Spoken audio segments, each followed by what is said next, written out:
Video, we're going to talk about trigonometric integrals. Now, what this basically means is actually not like your basic trig function stuff that we know. That's like, okay, integral of sine is this, integral of cosine is that, etc.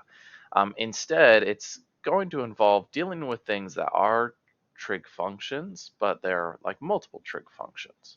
So, um, this is about recognizing kind of patterns in general functions. So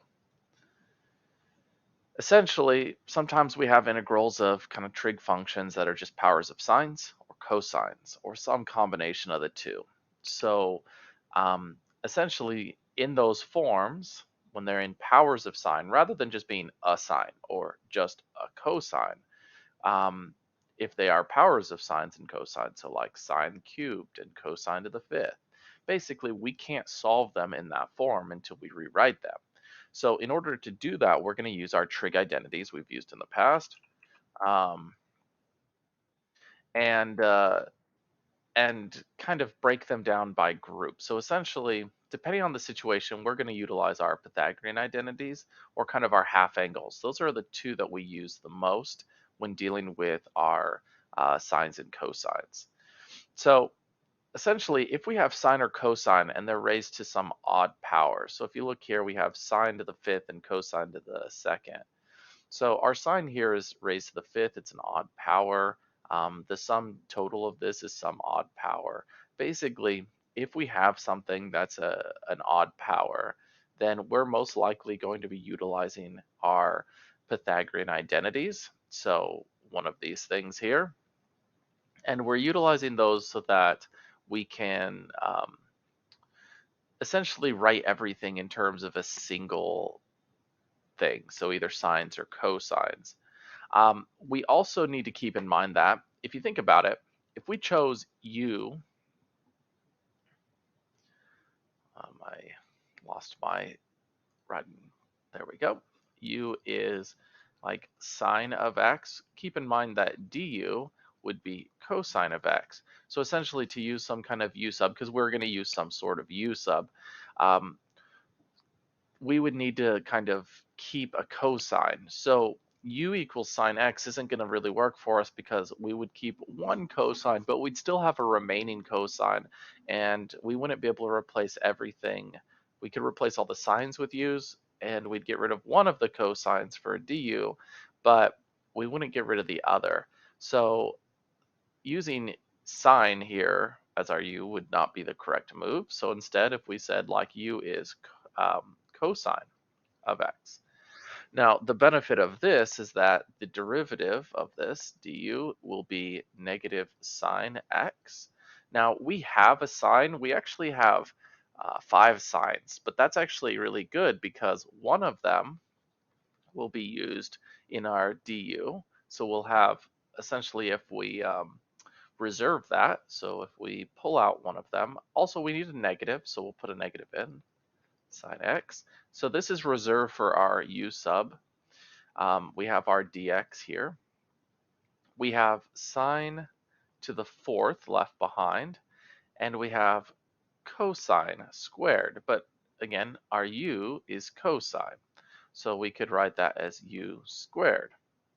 Okay, so the idea here is that we are thinking about these using trig identities and kind of replacing everything so that we can u sub. That's pretty much the idea here. So again, as mentioned before, everything in integration tends to fall into either u sub or integration by parts, and a lot of it is u sub, to be honest. So we are doing u sub some more. So we've replaced some of the stuff with u. Now let's replace our dx's and stuff with du. So we reserved this negative sine x and a dx out of our sine to the fifth. So we can write that as a du. And I'm also going to rewrite this sine to the fourth. This is like saying sine squared x squared. So we have u squared, and now we just have a du. So again, sine squared squared, we multiply when we have an exponent raised to an exponent. It's multiplication. So it's sine to the fourth still. But if we have a sine squared, if we go here, sine squared is equal to 1 minus cosine squared. So if we solve for sine squared, we would subtract the cosine squared over. So we have sine squared is equal to 1 minus cosine squared. So this is negative integral of 1 minus cosine squared x squared times u squared du. Okay, now we have everything in terms of like cosine here still, which is good. We wanted to do that. And again, cosine is u. So we are now replacing this cosine with u.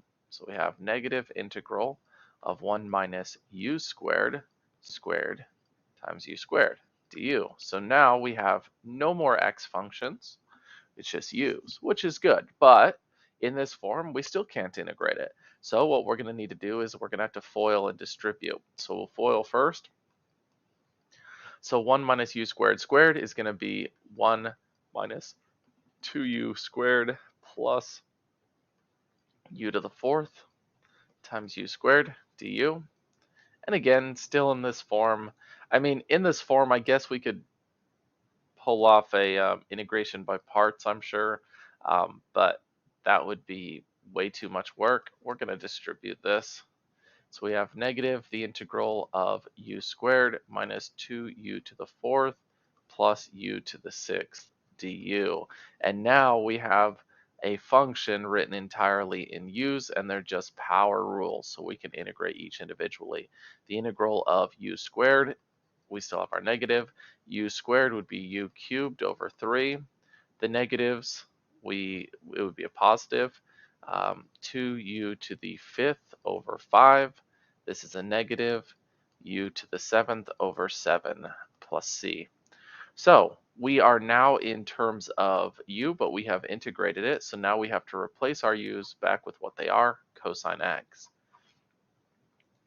So we have negative cosine cubed x over 3 plus 2/5 cosine 5th x minus cosine 7th x over 7 plus c.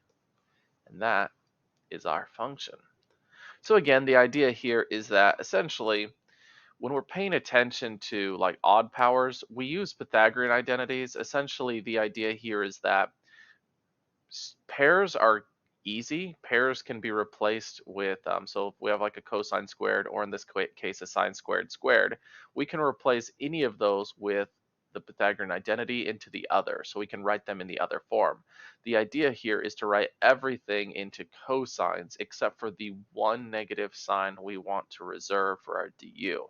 So that's why we need an odd, is we need the odd value here, this odd sign out, to replace it with du, and all the evens we just convert into a single one, sines or cosines, depending on what we chose our u to be.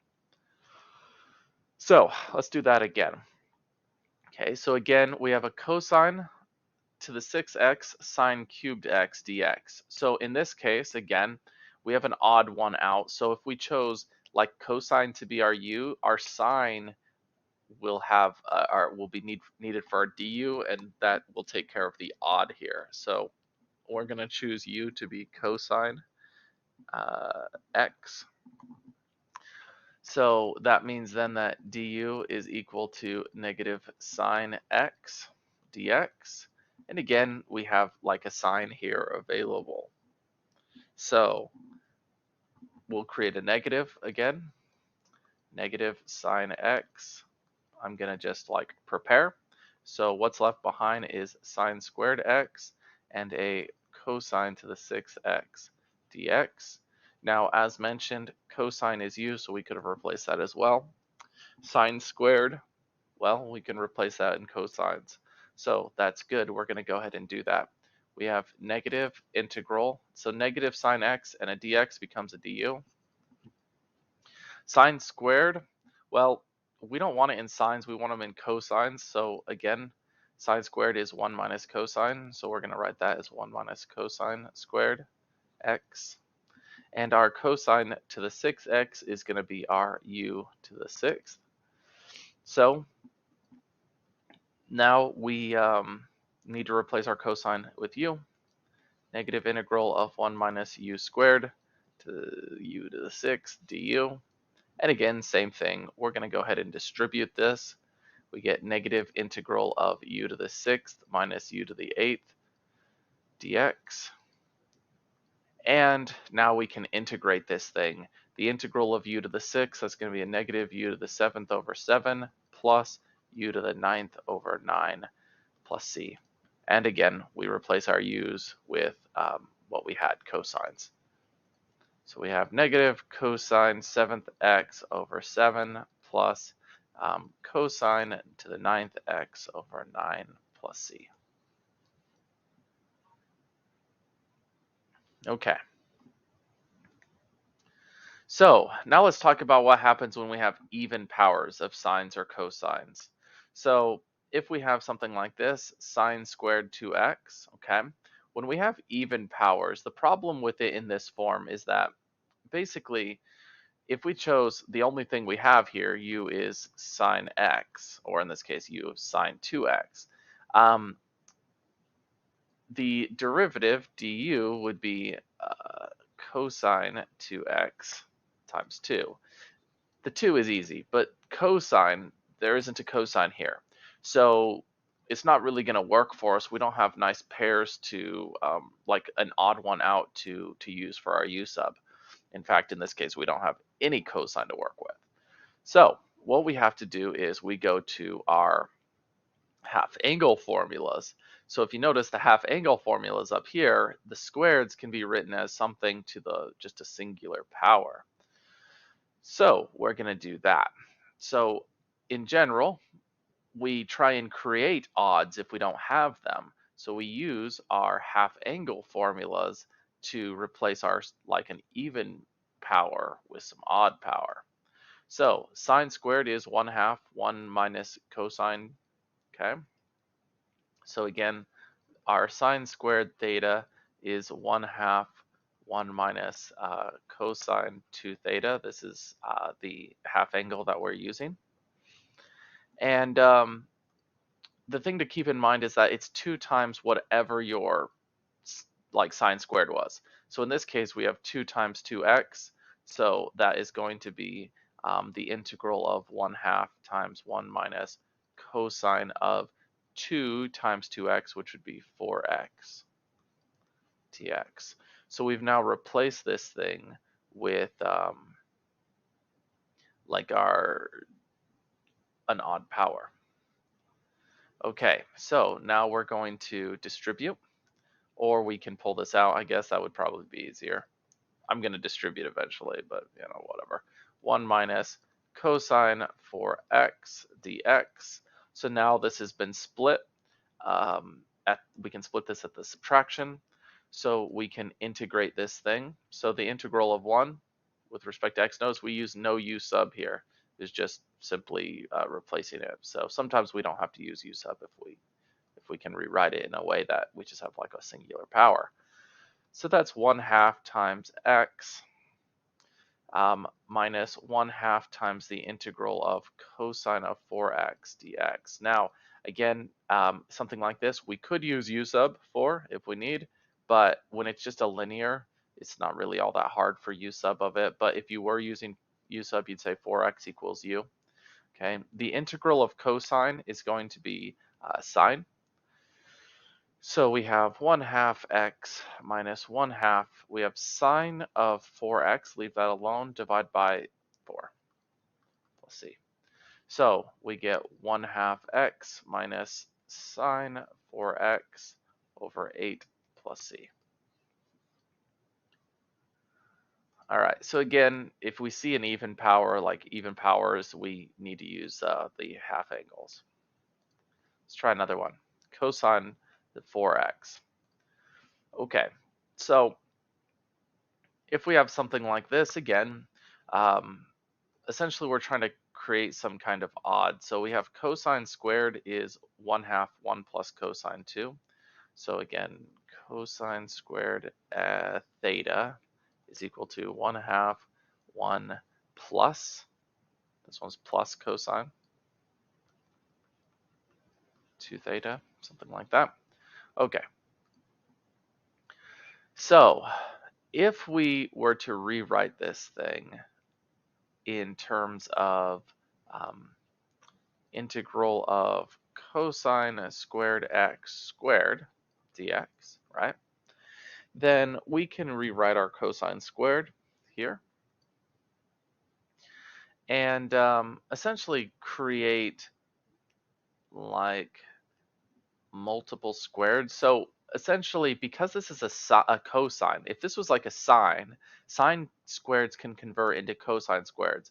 So we'd only want to like deal with one pair, turn it into kind of a cosine that we could then use for u sub. That would make our life really easy. But instead, because this is cosine and cosine squared just turns into another cosine, we're not going to create any other trig functions out of it. So we're not going to be able to do kind of a u sub even after converting a singular one. So instead, we're just going to convert them all into cosine 2 thetas, which allow us to then kind of create a new squared. So let's just see that in action. So essentially, we're going to rewrite this. We have the integral of 1/2 times 1 plus cosine of 2x squared dx. So when we square this, we're squaring this constant in front of it as well. So that is, we are going to have 1/4 times 1 plus cosine 2x squared dx. Now there's no distributive property of exponents, but when it's a monomial, it's all products here, it kind of looks like it distributes. So basically this is squared and this is squared. Okay, so I'm going to pull that 1/4 out. Integral 1 plus cosine 2x squared dx.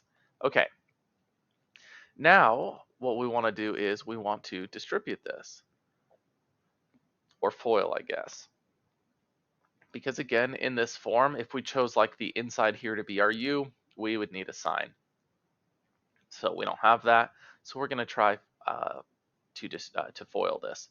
So that is 1/4 times the integral 1 plus 2 cosine 2x plus cosine squared 2x dx.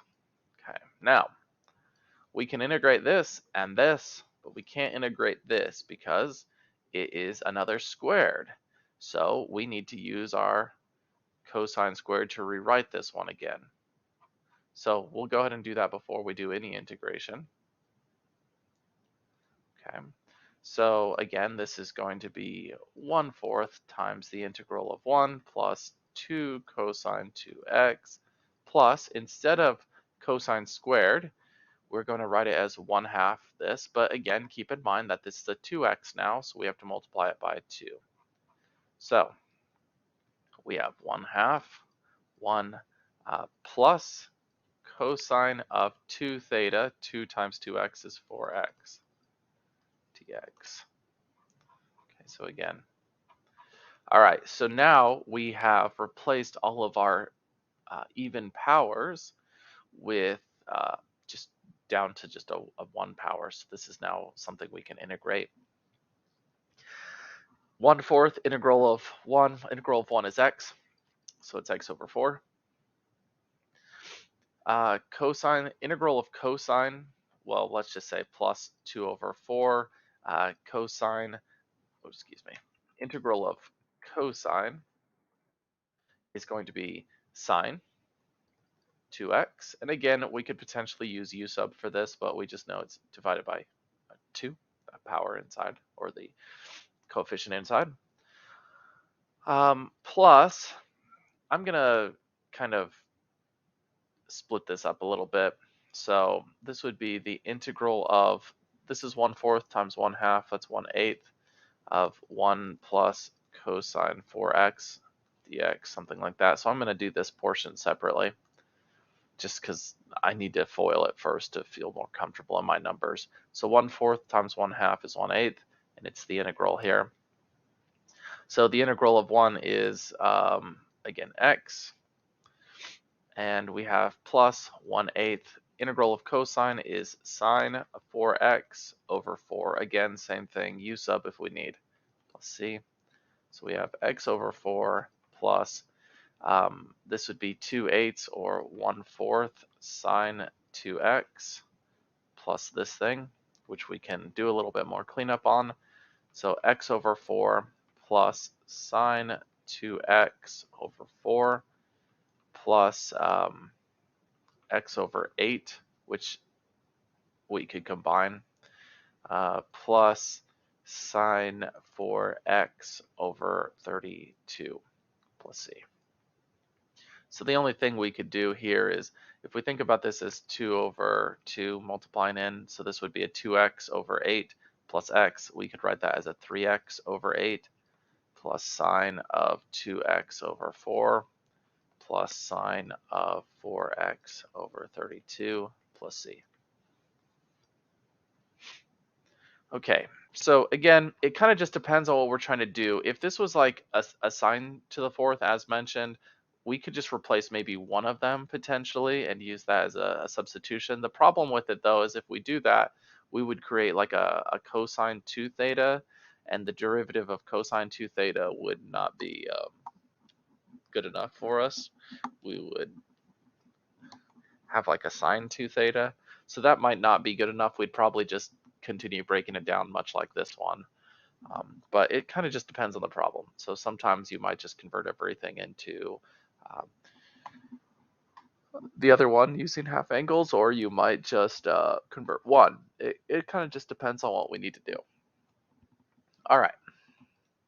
So now let's talk about integrals of powers of secant and tangent. So essentially, if you remember, the derivative of tangent is secant squared, and the derivative of secant is secant tangent. So we use those concepts in thinking about when we are integrating tangent secant, and some powers of them, we're essentially seeing what can we make out of these, because the idea again is to replace them all in terms of, like, say, tangent, or all in terms of secant, except for, so if we want to replace everything in tangent, we need to reserve a secant squared, but everything else needs to be written in terms of tangent. If we have u is secant, then we need to reserve a secant and a tangent for our u substitution, but otherwise write everything in terms of secant. So we would need either secants or like even powers of tangents to do that. So let's go ahead and essentially what we're going to use is, again, the Pythagorean identities, only in this case the tangent squared secant, to write everything either in terms of tangents or secants, depending on our u sub. That's really the important thing. So it's just a matter of kind of recognizing these things. Now, we do have a couple guidances. I don't really necessarily think about them in this way, but if the power of secant is even, then we save secant squared. So that the reason for this is that if it's an even power of secant, then we're going to write u as tangent, because all of the tangent powers are just tangent. It doesn't really matter what their power is. But the secant being even, we can then replace using our Pythagorean identity and write them in terms of tangents. If we have some power of tangent is odd, then we can save a factor of secant tangent, making u our secant, so that our derivative is secant tangent. We reserve these for the u sub, and we would have then a tangent that was odd has now become even. We can use Pythagorean identity to rewrite the tangent power that's even into secants using Pythagorean identity. All right, so that's just something that I keep in mind. I mean, well, I don't think about them in terms of that rule, but I'm essentially thinking that while I'm doing this. So here we have tangent secant, right? So in this case, I recognize immediately, well, first of all, that both of these are, if secant's even or if tangent's odd, it's both of these things. But so the question is like, well, which one? Well, for me is that if I chose my u to be secant x, then my du is secant x tangent x dx. Okay. Now, if I do that, I can pull out one of these tangents, making an even tangent, and then I can use Pythagorean identity to replace it in terms of secant, and everything would be in secant, which is good for my u sub. So I'm going to do that. So again, it's just kind of recognizing what we have. So this would be the integral of tangent squared x times tangent x secant x. So I'm reserving those for my u sub. And what I have left is a secant to the fifth x dx. Okay, so in this case, the integral of tangent squared here, this tangent squared we can rewrite. Tangent squared is secant squared minus 1. So tangent squared is secant squared x minus 1. This tangent secant I'm going to use for my replacement, so this and this becomes a du. And secant to the fifth, well, that's just u to the fifth. So we've replaced those secants and stuff with u's and du's. Now our secant squared, well, that's also a u. So it's the integral of u squared minus 1 times u to the fifth du. Okay, so again, distribute. We have u to the seventh minus u to the fifth du. It's the integral. Okay, so integral of u to the seventh is going to be u to the eighth over 8 minus u to the sixth over 6 plus c. And again, our u was secant. So that is secant 8x over 8 minus secant 6x over 6 plus c. So again, it's just a matter of kind of recognizing what we can do. And if it doesn't work, like if you try one of the U subs and it's not working, well then try the other one. It's not really a big deal. Okay. So let's now talk about kind of product identities. So when dealing with integrals that are kind of sine of mx, cosine nx, or sine of mx, sine of nx, or cosine mx, cosine nx, so n and m are just any kind of constant coefficient here. Then when we have something like this, we use product identities. So in this case, we have like sine here. So let's take a look at our product identities. Okay, so essentially that is kind of our product here can be written as potentially sums. That's one product identity. Okay. We have, I mean, we might be able to use like double angles and stuff like that. It's whatever. But generally speaking, we're probably looking at something like this that we can then split up. The nice thing is alpha and beta are some sort of like numbers for us, so we can often combine these things because they're probably going to be like common or like terms, so we can combine them into like cosine of just a single thing. So this product to sum comes up. It's not as common. Well, I wouldn't say not as common, but I don't think about them as often, I guess. But I definitely recognize if I have sine of something that's not a double angle, so it's not like 2x. If it's anything else, I'm definitely thinking product to sum here. Okay, so we have sine and cosine. So sine and cosine is this one here. So sine alpha, cosine beta. One thing to note is that this one has 3 here, and this one has 4. And the reason really is because we have like a sine alpha, cosine beta, or a cosine alpha, sine beta. It doesn't matter which one we, like they're the same thing. It's just they're written in different orders. Okay. So we have sine and cosine. I'm going to go ahead and snip this. We have it on hand. I don't really trust myself to memorize these things. I don't expect you to. If this was a university class, people would be expected to memorize the entire trig identity cheat sheet. I don't really. The big thing is recognizing that, hey, that's familiar. That's something from a trig. So I see something here, sines and cosines, then I'm definitely thinking products here. Okay, so in this case, our alpha is 8x and our beta is 5x. So we just replace this. We have 1/2 times sine of alpha, 8x, plus beta, 5x, times cosine of 5x. Oh, I'm sorry. I get caught up there. Plus is what I meant, sine of alpha. Alpha again is 8x minus 5x beta. So this is our integral. Now the nice thing about this is that we now have this thing, instead of a product, we've written it as a sum. So I'm going to pull this 1/2 out. Integral sine of 8 plus 5 is going to be 13x, plus sine of 8 minus 5 is 3x dx. So in this case now we have just sines. So we can integrate this. This is 1/2 sine of 13. Oh, we are integrating sine. So integral of sine is negative cosine. 13x over 13. Again, we could certainly use u sub if we need, but we don't need to.